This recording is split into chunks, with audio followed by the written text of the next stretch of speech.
The one is just a top-down orientation of ideology, which is a very specific and important one, which is here's the answer paradigm as written in this book and as dictated by this middleman who's, obviously your connector to said answer versus a school of life paradigm, which is, I don't know the answer. Why don't you observe your own mind and figure it out for yourself?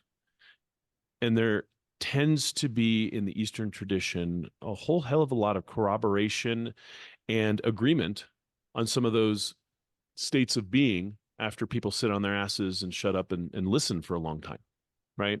Which points to something, right? A universal truth that has to do with our human consciousness and our experience. To the question around whether or not that makes Eastern medicine different, I think there's a couple layers to that. One is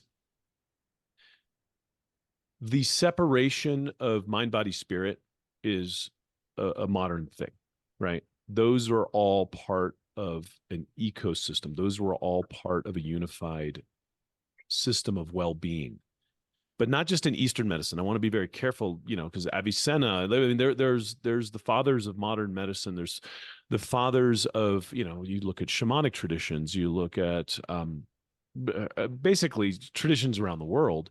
This was not a thing. The Western book narrative, we're the only culture that saw ourselves ejected from the garden, right? Everyone else lives in the garden. Everyone else is part of the garden, right? And so we have a very interesting compartmentalization that then, in my assessment, allows us to then take allopathic medicine into all of the really kind of micro eddies of where we have specialists on pediatric oncology that know just that and only that. And if you ask them about, your anxiety, they just go, not my thing, right? Whereas the ancient doctors understood kind of the suchness of being and understood that your state of mind is inextricably linked with your sleep, your diet, and all these other things. And I think, and look, I'm one of the functional medicine dudes, right? Like, we have come around. Western medicine has transformed in a variety of ways. You won't see it on Main Street, but you certainly see it